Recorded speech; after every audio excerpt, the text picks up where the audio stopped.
guys, good morning and welcome back to our YouTube channel. Ay, katapos ko lang maglinis sa loob ng bahay. At ngayon, lagay natin dyan yung lagayan natin. Tingnan nyo, ang lalaki oh. Ngayon tayo ay mag-harvest ng ating pechay.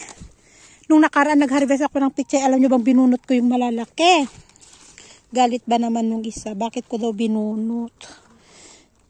Sabi niya ano daw, pag ganito lang ba?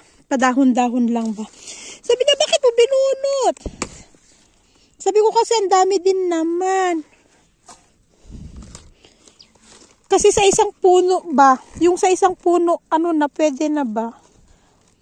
Galit na galit eh. Eh, ang dami. Tignan nyo naman oh. Sa laki niyan. Oh, ang dami. Yung nandun pa sa ano.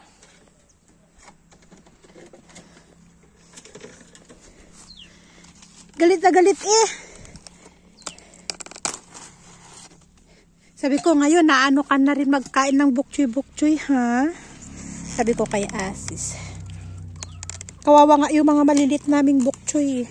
Lalaki oh. Tignan mo yung mga maliliit naming bukchoy oh.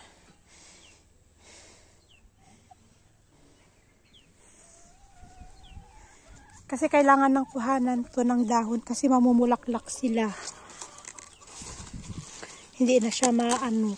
Pag namulaklak to, wala na. Sa bagay, yung bulaklak nito nakakain.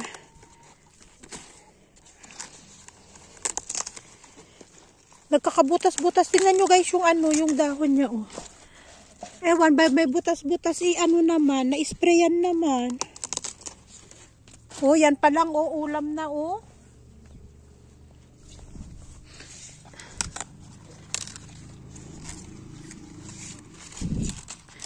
Yung nilagay ko sa ref na bukchoy, yun yung kinakain ko. Ayaw ni Asis. Sabi niya hindi daw fresh, hindi daw masarap. Ang arte. Sabi ko, maganda nga yung naka-freezer para hindi agad-agad masira eh. Ayaw niya. Okay na yan, ang dami na oh. Cauliflower namin wala pa oh. Palagi kong tinitignan, wala man. Puro kailan kaya to? Ang lalaki ng dahon.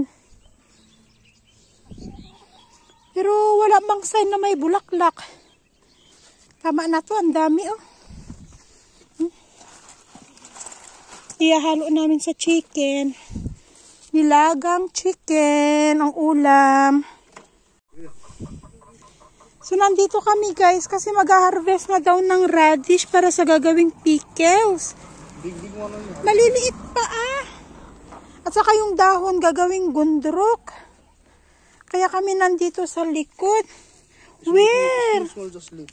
Small.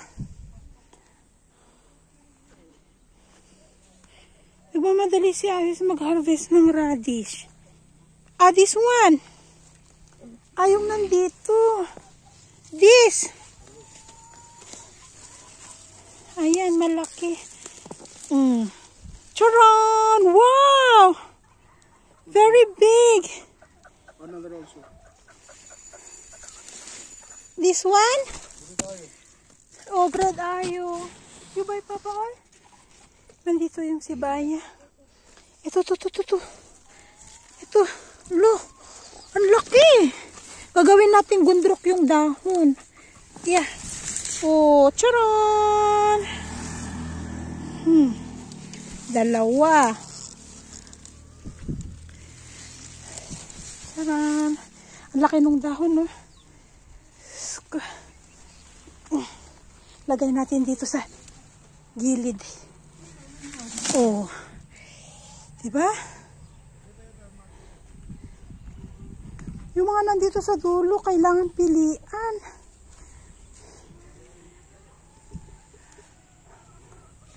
Kailangan yung matataba para ano. Bibili muna si Asis ng kasi dapat ano, magbe-bake. Dapat ako ngayon ng pandesal, guys.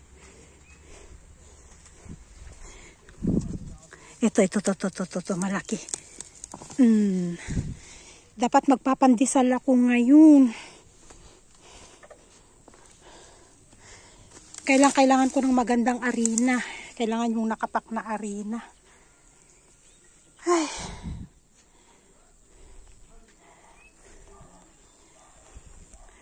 Kailangan mamili tayo ng malalaki. Makati kaya yung dahon, oy.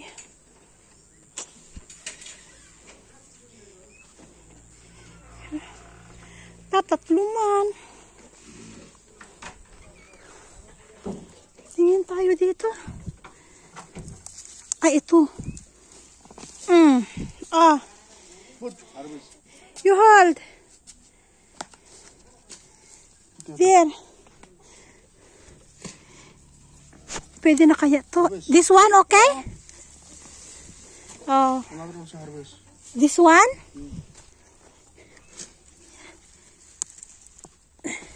Ibibilad natin. Huhugasan, ibibilad dyan para gagawing pickles. Ay, ito. Tingnan nyo ang dahon niya. Ang kapal. Oh, catch. Diba? Which one?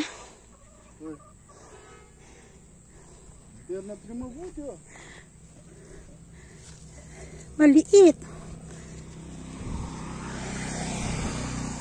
Itong kapal. Kaya lang. Small. Oh, this one okay. Nako. May tinik. Yeah. Small, papa. Yan ang sinasabi ko eh.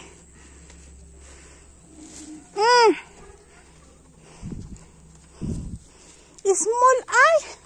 Kinuha niya yung maliit. May tinik. Oh, this one. Small, yeah. No. The one there big. Where? There. At the end. Yeah, check. You have small, don't have it. You don't have it. Ikaw kasi in-harvest mo. Ito malaki to. Oh, this one big.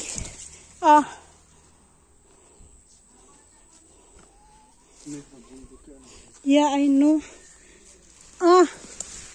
Ang haba, oh. You will go para sa to sell.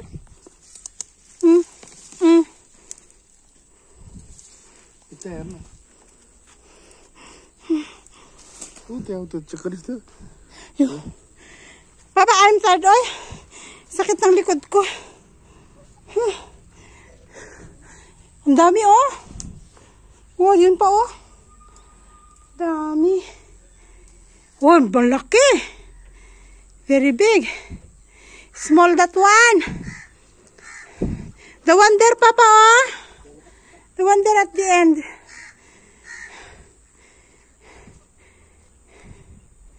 Small, pang sinigang yan, small.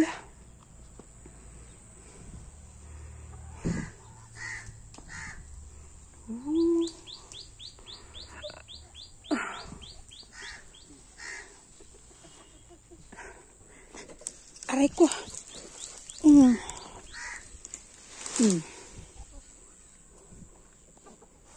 That one, no?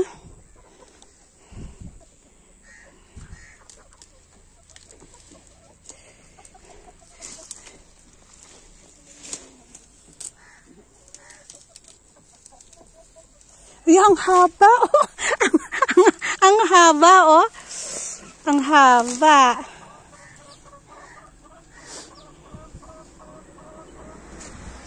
The one there, Papa, oh, big.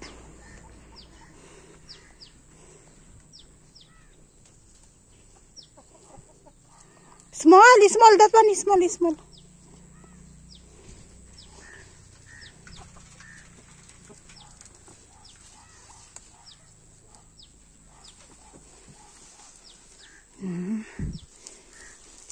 You will sell?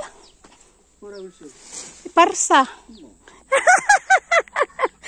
So, ayan guys. Yan yung ginawa namin ngayon. Mag-harvest ng radish. Tingnan nyo, oh. Gaganda ng dahon. Ibibilad natin to.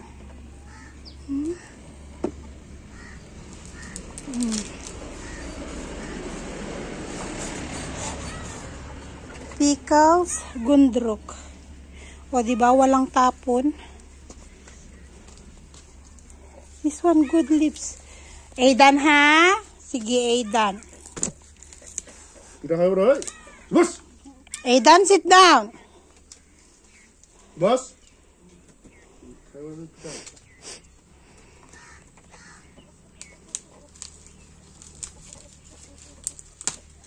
Ni? Tingnan nyo naman guys, hindi na lang damit ang sinasampay ngayon.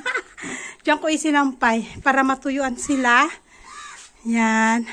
At yung mga walang natanggalan ng tangkay nilagay ko dito. Para madry. Kapag matindi ang sikat ng araw bukas, ilalagay natin dyan sa may harap ng bahay. Ilalatag natin to. Gagamitan natin ng... Maglalatag tayo ng trapal tapos ilalagay natin. Hanggang sa matuyuan. Gagawin nating gundruk. O, diba? At eto, huhugasan din natin. Tapos, kapag nahugasan na, ibibilad din natin bukas.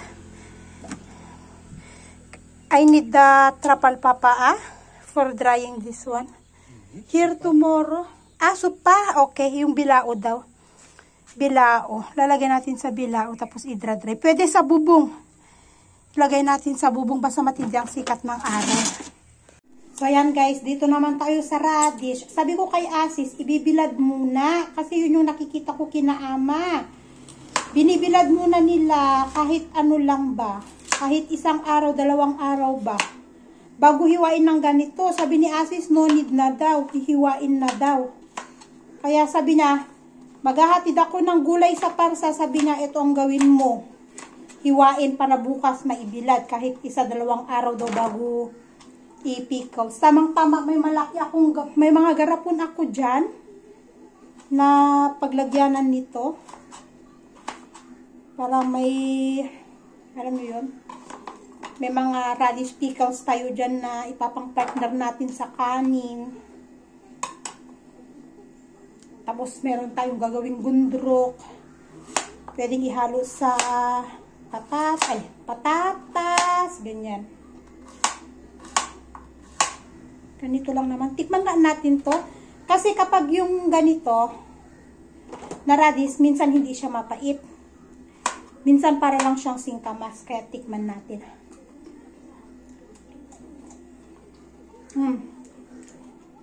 Hindi siya mapait. Minsan kasi, yung radish, minsan siya maanghang, minsan mapait, or depende siguro sa ano, depende sa panahon.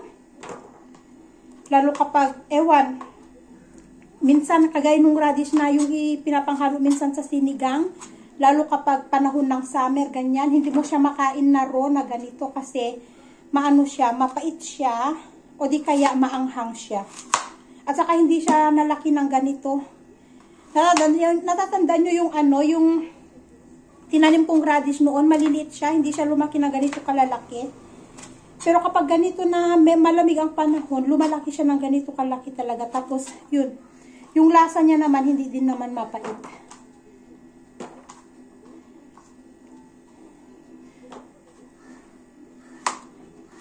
Kaya, ito yung gagawin natin habang inantay natin si Asher. At mamaya, pagdating ni Asis, tutulungan niya ako. Para makatapos tayo sa ating gawain.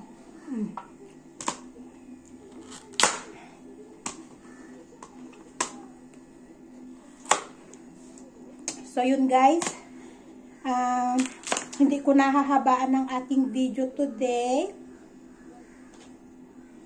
Talagang talagang sinukat pa eh. Iyan ko na yung ating video guys. Yun lang yung ating video for today. Harvesting vegetables tayo. Ayan. And magagawa nga tayo ng mga pickles natin. So see you in our next vlog everyone. Bye and God bless us all.